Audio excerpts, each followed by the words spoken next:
Well, you know, conventional wisdom says that no, there's not anything you can do to turn it around. That's just teenagers, and they're just going to pull away from you as they get older, and they will listen less and less. That's what conventional wisdom says. Fortunately for you and for me and for many of us, conventional wisdom is absolutely wrong. There's a lot you can do. Now, you don't do with these teenagers what you would have done with them as children.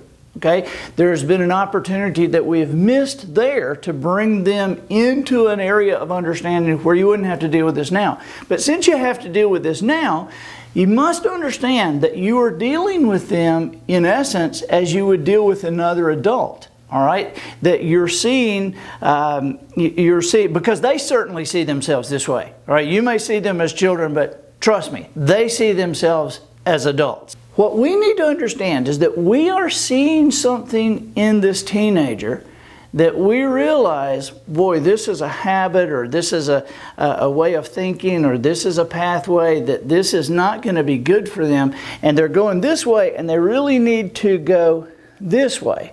Now, we already know we can't say, hey, you need to get over here, because that doesn't work. Right? It doesn't work with other adults in society because they believe like they believe. They know what they know. Now, this is very curious. What we want to do is we want to help them change. Right? We want them to change. There are three things that our society believes about change. These are three entrenched beliefs about change. And once again, all three of them are wrong. Here's what they are. Number one belief we have about change is that change takes a long time. It just takes a long time to change. Wrong, wrong, wrong. It doesn't take a long time to change. Change happens in a heartbeat. It may take a long time to prepare to change.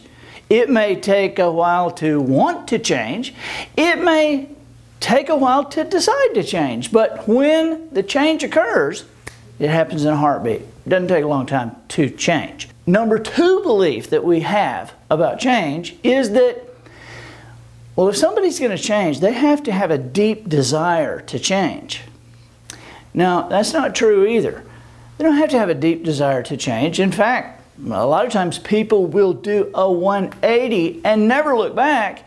And not only did they not have a deep desire to change, they weren't even looking for a change. But you and I both know we could sit here and we could have conversations and we could talk about instances in our own lives or in the lives of our family or lives of many friends that we know that there was something going on. They were going down a particular path or they were doing a particular thing, and then they had some new information and a new understanding, and boom, all of a sudden they weren't looking to change, didn't have a deep desire to change, but man, they went the opposite direction and never looked back. So number two, nobody really has to have a deep desire to change for a change to occur.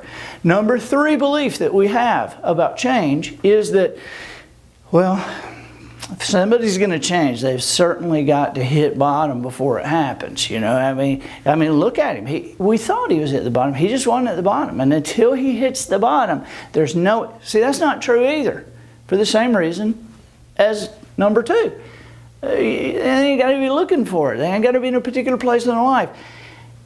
There are two things that we do not understand about change.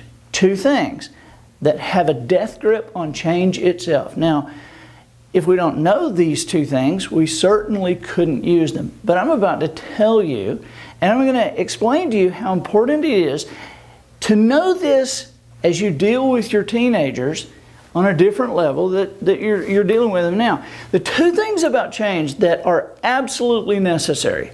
Number one, what's in it for me?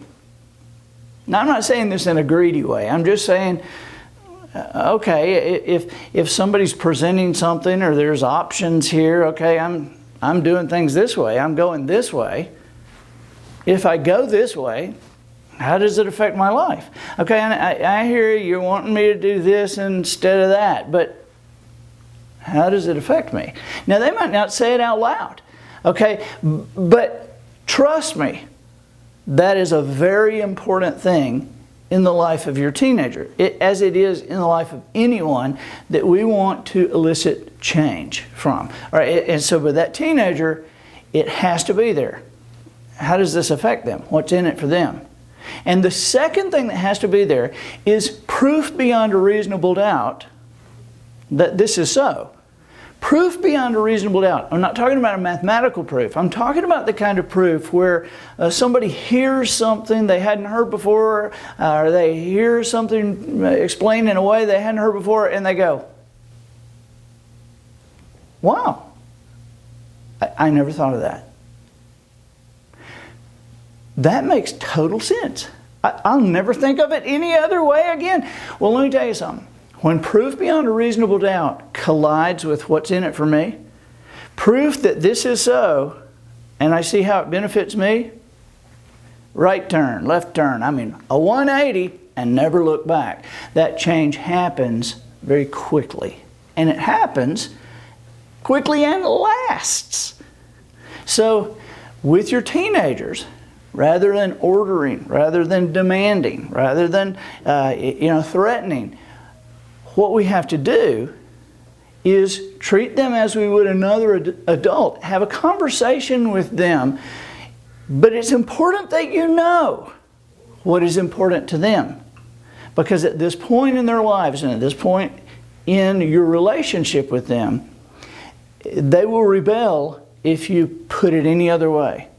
If you put it like, I'm your mother. Think about me. Or if you think you're going to ruin the reputation of this family, or what do I have to do today? Or do you want to be grounded until you go to college? I mean, none of that is going to work with your teenagers at this point. But if you can have a conversation, like Austin, my 14-year-old, I know what he wants because I have talked to him about it. We had a list. We had a whole conversation about what he wants life to look like when he's 25 years old. And so I'm able to reference that all the time. Now, if you want to be here, this is what people who are here at 25, this is what they do. This is what they act like. And I also know, like, for immediate concerns with my 14-year-old, he's 14, 16's coming up, he's thinking about a car, and he knows I'm not buying it for him. So he knows he's got to make money.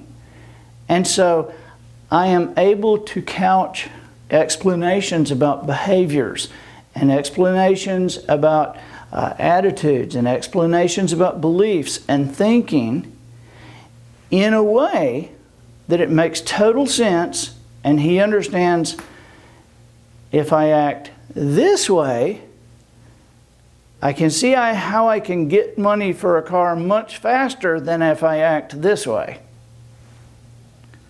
So, when you understand what's really necessary for change, your relationships with your teenagers will be more effective, and in long term, they will be so much easier because you'll just fold this right into your life.